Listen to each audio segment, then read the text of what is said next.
Greetings. It's a great honor for me to present this state of the art talk on educating the whole team. At the outset, let me first congratulate my colleagues who have done exceptional work on educating the trainees.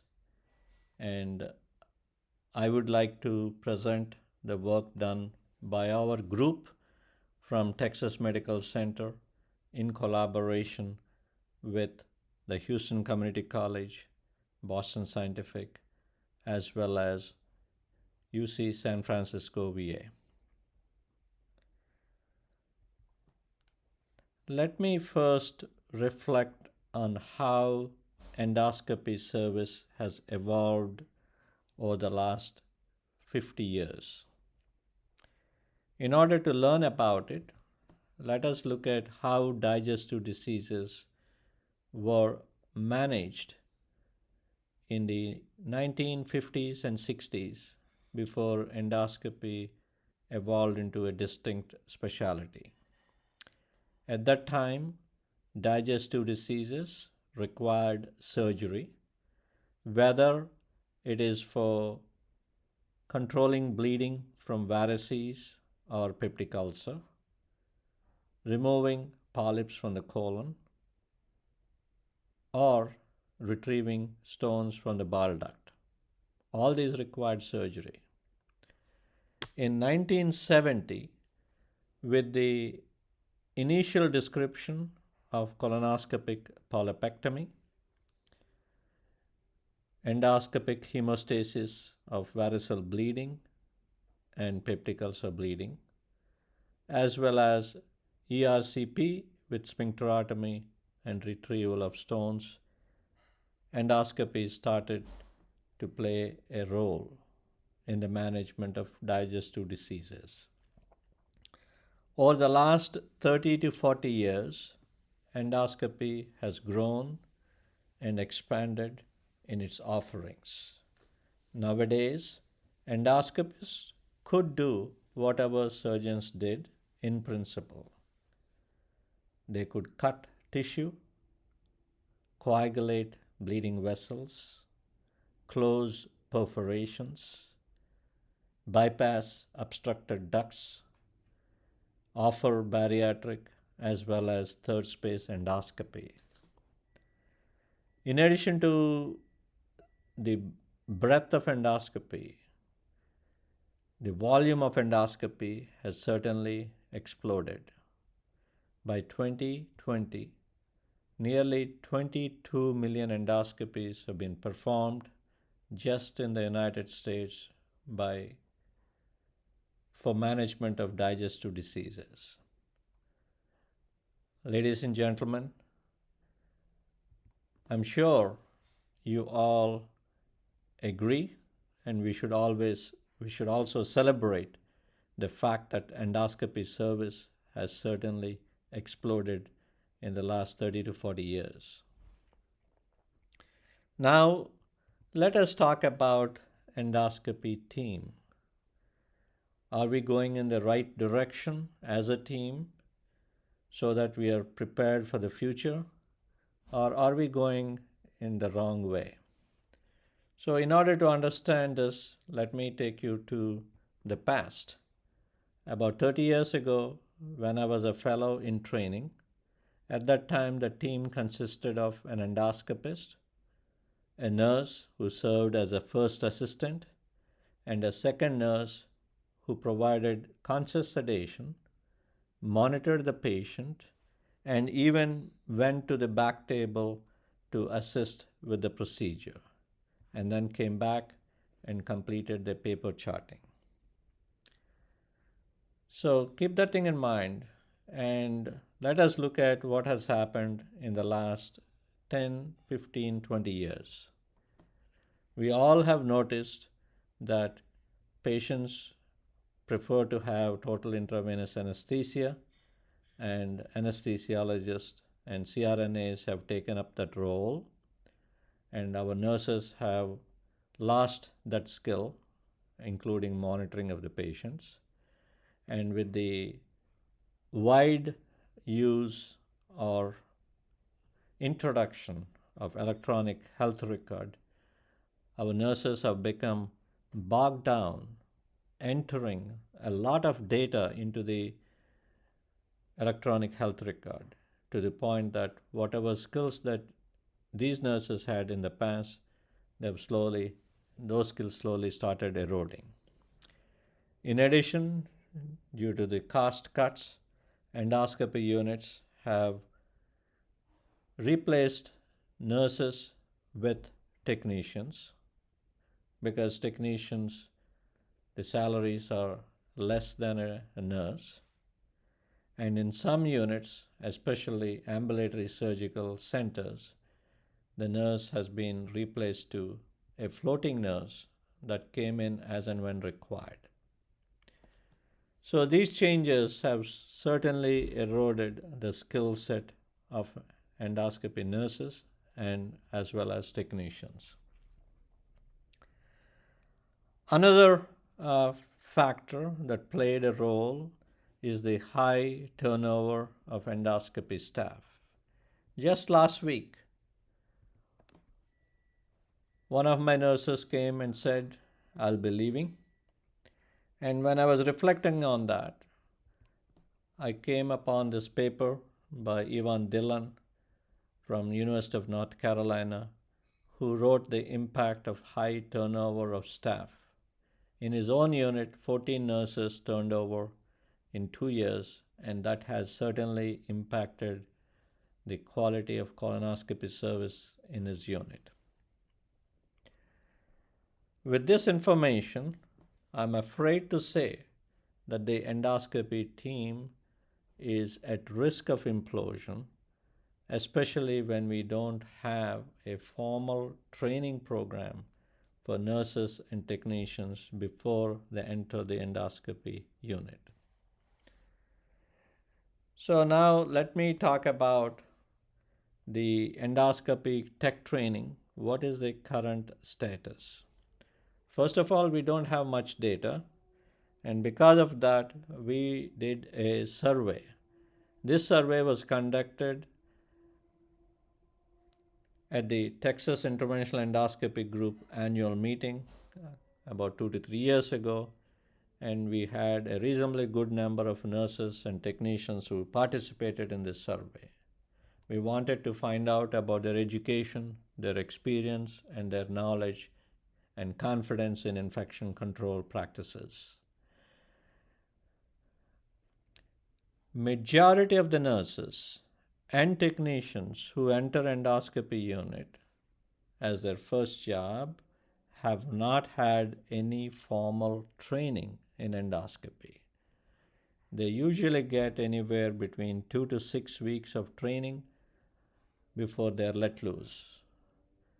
Most of the technicians, the endoscopy reprocessing in majority of the units is done by technicians.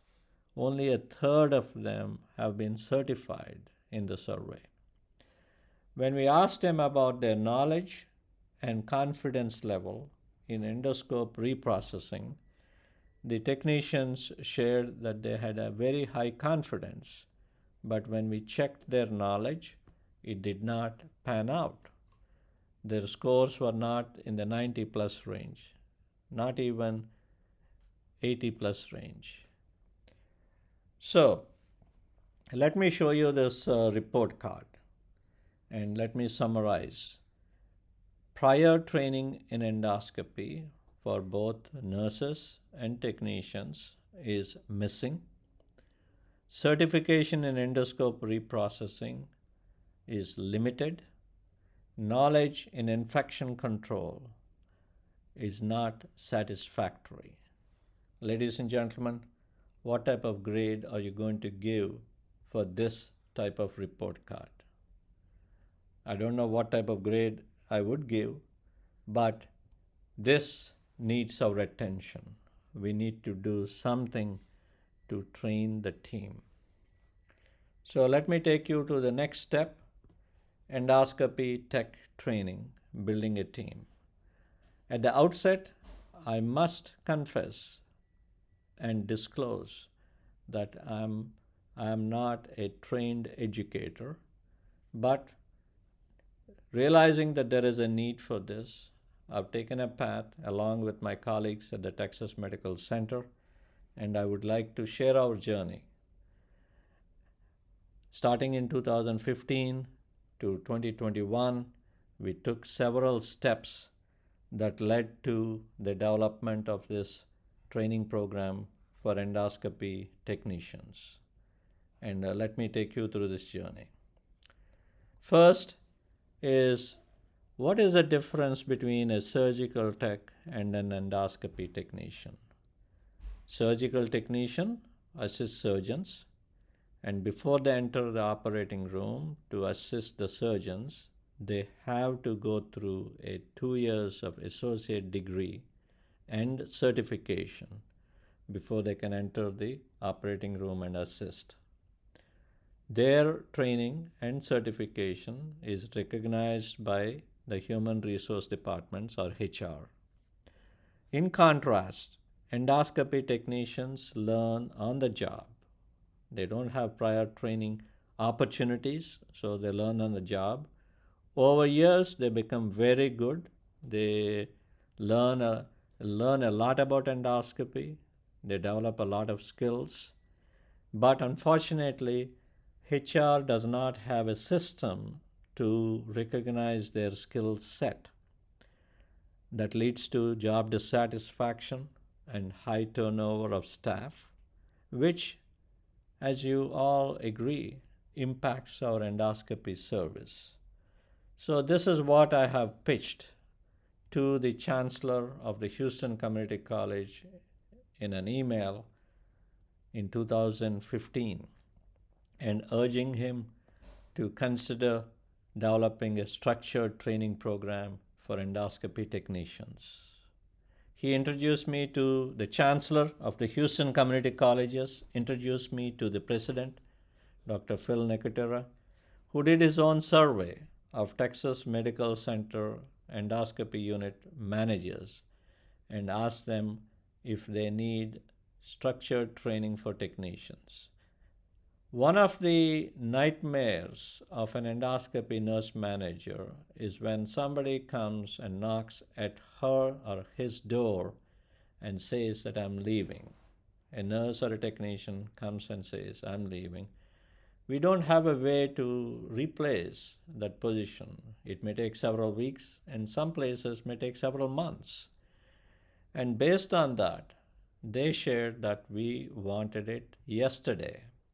Convinced about the need, the President has set up a DACOM process, that is development of a curriculum. That is what is done when we don't have a program that we could use to copy and bring it. So the DACOM moderators interviewed 12 endoscopy technicians, 2 from each endoscopy unit representing academic centers, ambulatory surgical centers, as well as community hospitals. They spent 2 days and shared with the DACOM organizers the knowledge that is required to be an endoscopy technician, the various procedures that they do assist, the skill sets that they acquire over a period of time, and the various tools that they operate. And the DACOM organizers summarized the findings and shared that endoscopy technicians play a critical role in endoscopy, and they require a lot of knowledge in infection control, diagnosis and therapy of digestive diseases, as well as operating in the room. In addition to knowledge, they need a lot of skills using different pieces of tools. Just in this, for an endoscopy technician to assist basic endoscopy, including emergency endoscopy coverage, they need a lot of skills, and they use at least 47 different tools as highlighted in this diagram. The community college president approved the program, and Then the next step was development of a curriculum. In order to develop the curriculum, we formed an advisory board consisting of endoscopists, nurses, technicians, industry partners, working in close collaboration with the Houston Community College faculty. We met every 4 to 6 weeks for 2 years and came up with a curriculum of 35 credit hours. And that curriculum was approved by the Southern Association of Colleges and Schools.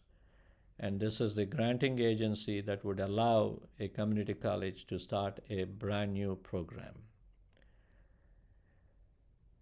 Because the community college has no formal experience in training endoscopy technicians, we took it upon ourselves to develop course material for 5 courses amounting to 19 credit hours. And this was developed over a 2-year period with the support of philanthropy from my institution and working closely with an educator, Ms. Sanji Suresh, with a master's in education, taught high school kids math and science as part of Teach for America, and Ms. Angela Deal, a medical illustrator, former faculty at UT Southwestern. We created richly illustrated slides of over 2,000 and also provided audio narration and produced 175 videos, and these are available to the students on the YouTube so that they could actually look at the videos and then go to the class for their self-directed learning as well as teacher-directed learning. I'm pleased to say that in order to make that education affordable without the students having to buy lots of books, our institution, the University of Texas MD Anderson Cancer Center, donated the material to the community college. In addition to developing the course material and the curriculum, we also went ahead and created clinical training program centers at the medical center facilities. And I must share with you that each of these contracts, legal contracts, takes 6 to 8 months to be blessed by different institutions. And we're very fortunate to start the program in 2021 fall. 13 students registered, median age of 32 years. Most of them are working and also applied for financial assistance. The estimated cost of the program is about $4,000. The students went to class Tuesdays and Thursdays from 4 to 8 p.m. and the lab on the weekends, and clinical training as and when they were scheduled to go. 12 students graduated, and we celebrated their graduation last week. And I'm pleased to say that the majority of them have already signed up for jobs. So this is our experiment, and I hope we can build upon this to do something better in the future. And how do we grow this program? The Houston Community College is eager to collaborate with any community college in the country. And in fact, there is initial discussion happening between a place in Pennsylvania, between a center in Pennsylvania and the Houston Community College. In addition, I'm also pleased to share with you that our own society, the American Society for GI Endoscopy, under the leadership of Dr. Doug Rex, our current president, and the governing board, they had blessed the opening of endoscopy technician membership, first time in our 8-year history. In addition, the society is very busy creating a technician training program online on GI Leap, as well as developing endoscopy tech certification. Finally, I would like to